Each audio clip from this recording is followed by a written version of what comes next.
தமிழக விவசாயிகள் அனைவருக்கும் வணக்கம். நான் கிருஷ்ணன் சந்திரா பேசுகிறேன். இயக்குனர், தேசிய இயற்கை வேளாண் மையம், காஜியாபாத். இது ஒரு மத்திய அரசனோட நிறுவனம். இன்றைக்கி நாம் வேஸ்ட் டீகம்போஸரை வச்சு அடுத்து வேறு என்னென்ன புதுசாக பண்ணலாம் அப்படிங்கிறத பார்க்கலாம். இன்றைக்கி நான் உங்களுக்கு சொல்ல போகிறது ப்ராம், அதாவது பாஸ்பரஸ் ரிச் ஆர்கானிக் மேனுவர், அதாவது பாஸ்பரஸ் ஊட்டமேற்றிய தொழு உரம், அதாவது மணிச்சத்து ஊட்டமேற்றிய தொழு உரம் தயாரிக்கிறது அப்படிங்கிறத நம்ம உங்களுக்கு சொல்ல போகிறேன். இதுக்கு நமக்கு அடிப்படை தேவைங்கிறது என்னென்னா பாஸ்பரஸ், அதாவது இந்த மணிச்சத்து. இந்த மணிச்சத்தை நம்ம எப்படி நம்ம கிடைக்கும் அப்படிங்கிறத நம்ம பார்க்க போகிறோம். இதை நமக்கு நம்ம எதுலேருந்து எடுக்க போகிறோம் அப்படிங்கிறத நான் உங்களுக்கு சொல்ல போகிறேன். இதில் நீங்கள் நம்ம நார்மலாக நம்ம வீட்டில் கிடைக்கிற பசுஞ்சாணத்தையே வச்சு நம்ம செஞ்சுக்கலாம். இது 1 டன் பசுஞ்சாணத்தை இல்லை 1 டன் ப்ரெஸ்மெட், அதாவது இந்த கரும்பு சக்கை கழுவி வருது பார்த்திங்களா, அந்த ப்ரெஸ்மெட்டை வச்சும் செஞ்சுக்கலாம், இல்லை பசுஞ்சாணத்தை வச்சும் செஞ்சுக்கலாம். இதுக்கு என்னென்ன பொருட்கள் தேவைப்படும், அதை எப்படி பயன்படுத்துறது, அந்த இதை எப்படி நமக்கு தேவையான அளவுக்கு நம்ம இங்கே விவசாயத்தில் பயன்படுத்தி நம்ம லாபம் அடையுங்கிறதோ நான் உங்களுக்கு இன்றைக்கி சொல்ல போகிறேன். ஸோ வாங்க நம்ம இன்றைக்கி இதை பார்க்க போகிறோம். என்ன பண்ண போகிறோம் அப்படின்னா, பாஸ்பரஸ், மணிச்சத்து ஊட்டமேற்றிய தொழு உரம் தயாரிக்கிறது எப்படி அப்படிங்கிறத நம்ம இன்றைக்கி பார்க்க போகிறோம். மார்க்கெட்டில் உங்களுக்கு நிறைய பாஸ்பரஸ்க்கான ரசாயன உரங்கள் கிடைக்கிது. ஆனால் ராக் பாஸ்பேட்டு அப்படிங்கிறது தான் முழுக்க இயற்கையான கிடைக்கக்கூடிய இயற்கையான கனிமம். அந்த கனிமத்தை வச்சு நம்ம எப்படி இதான் பாருங்கள், இதுதான் ராக் பாஸ்பேட். இதை வச்சு நம்ம எப்படி பல கலர்களில் கிடைக்கும் உங்களுக்கு, நீங்கள் அதை வாங்கிக்கலாம். பாருங்கள், இதுதான் ராக் பாஸ்பேட். ராக் பாஸ்பேட்டுங்கிறது ஒரு இயற்கையாக கிடைக்கக்கூடிய ஒரு பாறை கழிவு தான். இதில் நமக்கு பாஸ்பரஸ் இயற்கையாகவே கிடைக்கிது. ஸோ அதனால் நம்ம இயற்கையாக நமக்கு கிடைக்கிற இந்த ராக் பாஸ்பேட்டை நம்ம பயன்படுத்துகிறோம். இதில் 18, 22, 30 நிறைய சதவீதங்களில் இது உங்களுக்கு கிடைக்கும். ஸோ உங்கள்கிட்ட எது கிடைக்குதோ அதை அந்த அளவுக்கு தேவையான அளவுக்கு நீங்கள் அதை பயன்படுத்திக்கலாம். ஏன்னா ஒரே விதமான ராக் பாஸ்பேட் கிடைக்காது, ஒவ்வொரு ஏரியாவில் ஒவ்வொரு மாதிரி கிடைக்கும். இங்கே பாருங்கள், இது காஞ்ச இலத்தில் இதையும் நம்ம பயன்படுத்திக்க போகிறோம். நம்ம முன்னாடி பசுந்தான உரம் தயாரிக்கிறதுக்கு எப்படி பயன்படுத்துகிறோமோ அதே மாதிரி தான் பயன்படுத்திக்க போகிறோம். ஸோ நம்ம இங்கே பாருங்கள், இது நம்ம புது பசுஞ்சாணம் 1 டன்னு. ஸோ இதில் நம்ம உங்களுக்கு எப்படி தயாரிக்க போகிறது அப்படிங்கிறத நம்ம சொல்ல போகிறோம். நீங்கள் பார்த்த மாதிரி முன்னாடி நம்ம பசுஞ்சாணம் உரம் தயாரித்தோம் பார்த்திங்களா, அதே மாதிரி தான். இதை நம்ம கையில் வச்சுருக்க இந்த பாஸ்பேட்டு, ராக் பாஸ்பேட்டும் ப்ளஸ் நம்மக்கிட்ட இருக்க அந்த இலைத்தலைகளை போட்டு நமக்கு தேவையான ப்ராம், அதாவது பாஸ்பரஸ் ரிச் ஆர்கானிக் மேனியம், அதாவது ஊட்டமேட்டிய மணிச்சத்து உரம் தயாரிக்க போகிறோம்.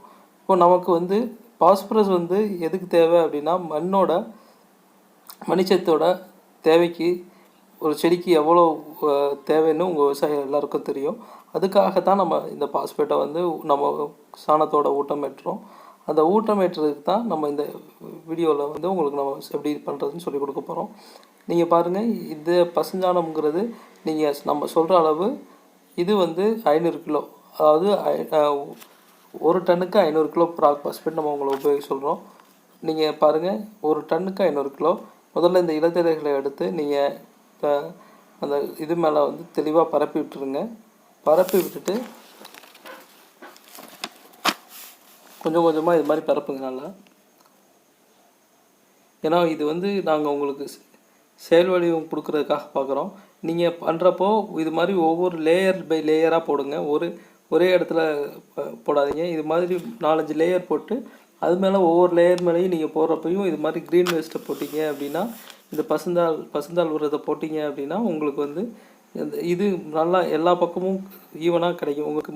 நீங்கள் நாளைக்கு இதை மறுபடியும் இது கலெக்டிவ் வரப்போ உங்களுக்கு இருக்கும். பாருங்கள், ராக் பாஸ்பேட் எடுத்து இது மாதிரி நல்லா பாருங்கள், இதில் எப்படி போடுறோம் அப்படின்னா மேலே நல்லா தூவி விடுங்க. இது மாதிரி உங்களுக்கு தூவி விடுறப்போ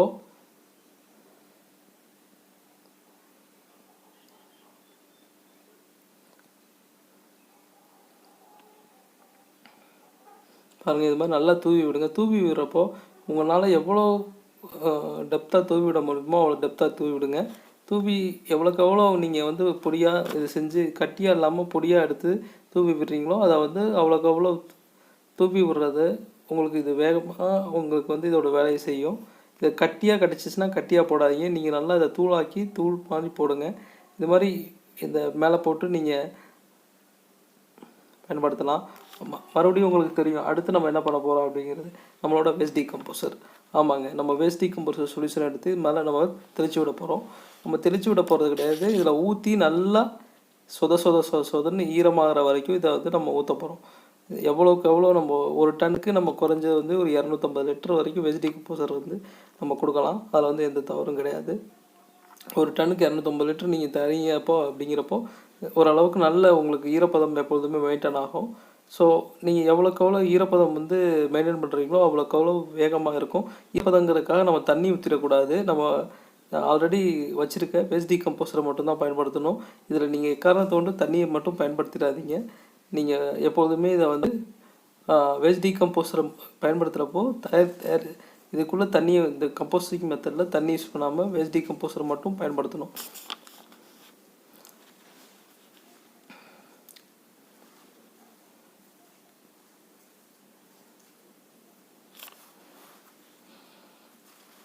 பாருங்கள், இது மாதிரி எடுத்து மேலேயும் கீழே பரட்டி போடுங்க. அப்போ தான் உங்களுக்கு வந்து ஒரு லேயராக ஃபார்ம் ஆகும். ஸோ அப்போ தான் வந்து கீழே இருக்க நுண்ணுயிர்கள் மேலே வர்றதுக்கும் மேலே இருக்க நுண்ணுயிர்கள் கீழே போகிறதுக்கும் உங்களுக்கு வந்து தொடர்ச்சியாக இது வந்து கட்டாயமாக இது வந்து உதவியாக இருக்கும்.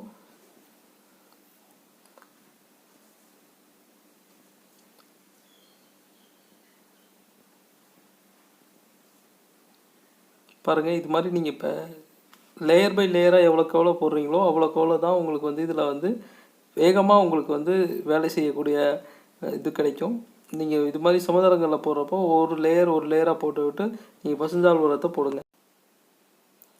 பாருங்கள், நீங்கள் பார்த்த மாதிரி இதை வந்து லேயர் பை லேயராக போடுங்க. ஒவ்வொரு தரையும் நான் சொல்கிறது அதுதான். நீங்கள் லேயர் பை லேயராக போட்டு இது மாதிரி நல்ல சொதம்ப தண்ணி WDCயை ஊற்றி விட்டிங்கன்னா தான், வேஸ்ட் டீகம்போசரை ஊற்றி விட்டிங்கன்னா தான் இது வந்து வேகமாக ஒர்க் ஆகும். ஸோ நீங்கள் முடிஞ்சால் வாரத்துக்கு ஒரு தடவை கூட ஒரு 200 லிட்டர் WDC வந்து மறுபடியும் கூட இதை ஊற்ற விடலாம். அதனால் உங்களுக்கு எந்த வித தீங்கு ஏற்படாது, இன்னும் வேகமாக அதோட வேலை நடக்கும். ஸோ அதனால் நீங்கள் வந்து கட்டாயமாக இதை வந்து லேயர் பை லேயர் போடுங்க.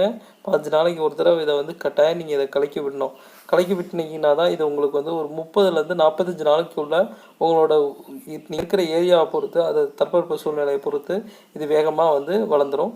முடிஞ்ச அளவுக்கு இதை வந்து கொஞ்சம் நிழலான பகுதியில் செய்யுங்க. அப்போ இதான் நீங்கள் நினைக்கிற மாதிரி பலன்கள் வந்து வேகமாக கிடைக்கும். உங்களுக்கு பாஸ்பரஸ் ஃபிக்ஸிங் பாக்டீரியா இதில் வந்து இருக்கிறதுனால உங்களுக்கு தெரியும் WDCயில் வந்து பாஸ்பரஸ் ஃபிக்ஸிங் பாக்டீரியா வந்து ஆல்ரெடி இருக்குது. ஸோ நம்ம போடுற ராக் பாஸ்பேட்டில் இருக்கிறது எல்லாத்தையுமே உறிஞ்சு இது எல்லாத்தையுமே வந்து மண்ணில் சாணத்தில் வந்து கொடுத்துரும். ஸோ உங்களுக்கு வந்து தேவையான பாஸ்பரஸ் கிடச்சிரும், தேவையான கார்பன் கிடச்சிரும்.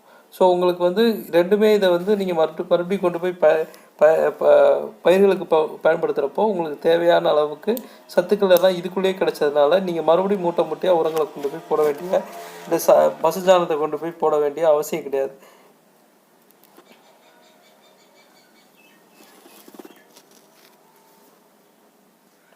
பாருங்கள், இது மாதிரி நீங்கள் வேஸ்ட் டீகம்போசரை வச்சு இந்த ப்ராம் தயாரிக்கிறப்போ இந்த பாஸ்பரஸ் ரிச் ஆர்கானிக் மேனுவல் தயாரிக்கிறப்போ உங்களுக்கு கிடைக்கிற நன்மைகள் வந்து அதிகம். காரணம் என்ன அப்படின்னா, இதில் இருக்கிற பாக்டீரியாஸ் வந்து உங்களுக்கு வந்து முழுசாக வந்து நீங்கள் கொடுக்கக்கூடிய அந்த பாஸ்பரஸை வந்து பசுஞ்சாணத்தில் மிக்சிங் பண்ணிடும். ஏன்னா இதில் வந்து எல்லா சாலிபிள் பாக்டீரியாஸ் இருக்கிறதுனால உங்களுக்கு இது வந்து வேகமாக இதை வந்து உங்களுக்குள்ள இந்த சாணத்துக்குள்ளே ஃபிக்ஸிங் பண்ணிடுது. அதனால் வந்து நீங்கள் நம்பி இதை வந்து செய்யலாம்.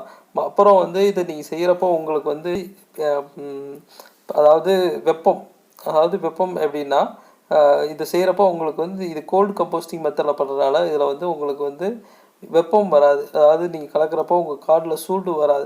அதனால் வந்து நீங்கள் இதை விட்டுட்டு மற்ற முறைகளில் சாதாரணமாக தொழுவுரம் ஊட்டப்பட்டி தொழுவும் தயாரிக்கிறப்போ உங்களுக்கு அது உள்ள காலில் நீங்கள் வைக்கவே முடியாது, அந்த அளவுக்கு சூடு வெளியே வரும். ஸோ அப்போ வந்து இது வந்து கோல்டு கம்போஸ்டிங் பண்ணுறதுனால உங்களுக்கு வேலையும் ஈஸியாக முடிஞ்சிருது.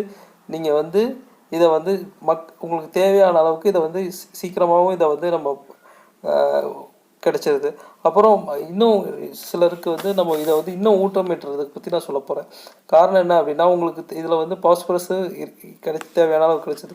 இதுக்கு மேற்கொண்டு எனக்கு நான் இதில் வேறு ஏதாவது போடணும்னு நினைக்கிறேன் அப்படின்னா, நீங்கள் ஒரு 200 கிலோ அளவுக்கு புண்ணாக்குகளை போடலாம். அதாவது நைட்ரஜன் இதில் வந்து நீங்கள் ஃபிக்ஸிங் பண்ணுறதுக்கு 200 கிலோ அளவுக்கு வேப்ப புண்ணாக்கோ, கடலை புண்ணாக்கோ, இல்லை ஆவானுக்கு புண்ணாக்கோ, இல்லை எள்ளு புண்ணாக்கோ, சூரியகாந்தி புண்ணாக்கோ, எது உங்களுக்கு பக்கத்தில் அவைலபிளாக இருக்கோ அதை நீங்கள் பயன்படுத்தலாம். இதை ஒன்று மட்டும்தான் 200 கிலோ போடணுங்கிற அவசியம் கிடையாது.